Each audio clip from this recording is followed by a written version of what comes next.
Hello everyone, I want to quickly show you this trade that I took yesterday on Aussie New Zealand dollar.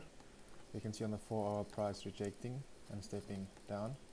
And this is a clear indication that we can potentially see some movement to the downside. We have this massive push to the downside, also indicating that we can potentially see another leg to the downside, something like a pullback and then a continuation to the downside. Let's drop to the 1 hour. On the 1 hour, we have this level created, rejecting this area. We have a push, pullback, and then another nice push. That push we use for our fib.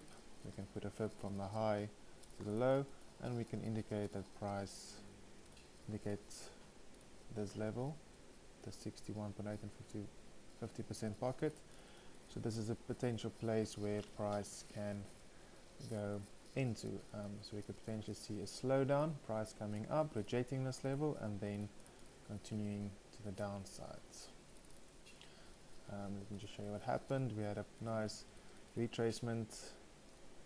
We had this rejection candle along with this engulfing candle on this zone 50 and 61.8, as well as the 14 EMA confluence. So that gives us great confidence that we could potentially reject this level and continue to the downside. Dropping on the 15 minutes, we can see the zone. This week pierced this zone, rejected it, pushed back up, found resistance at the EMA, then pushed all the way down. Then we have the slowdown coming back up to this level, rejecting this level, and now we are trending down. We can just put this line over here indicating that we still have bullish structure. We want to see the change to bearish. Let's see what happened.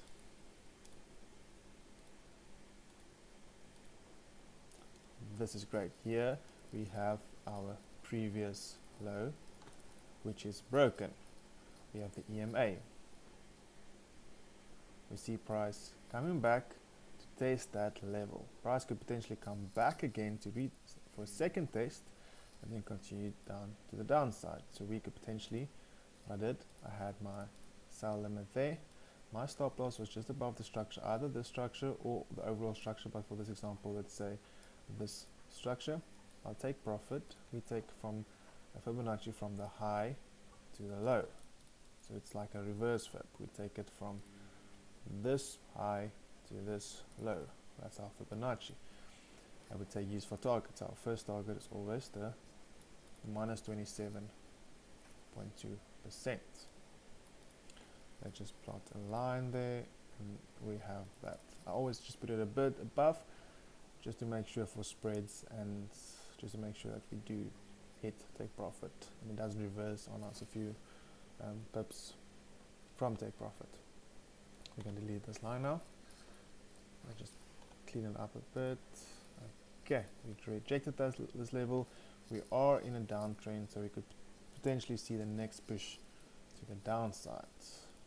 We would trick it in, a little bit of drawdown, respecting the EMA, respecting this level of structure. So all the confluence are there that we could potentially see and move further to the downside. And it was slow, was choppy, was slow. I was tempted to remove the trade, but I held in. We came just a few pips from take profit and we rejected this level. But price could always come back, respect the EMA as a dynamic resistance, and then continue to the downsides. We did that, respected it 1, 2, 3 times, and now we are pushing down again. And there we reached take profit. This was a nice 3.15R trade. So it's not bad for a Wednesday. So yes, thank you for watching. See you again.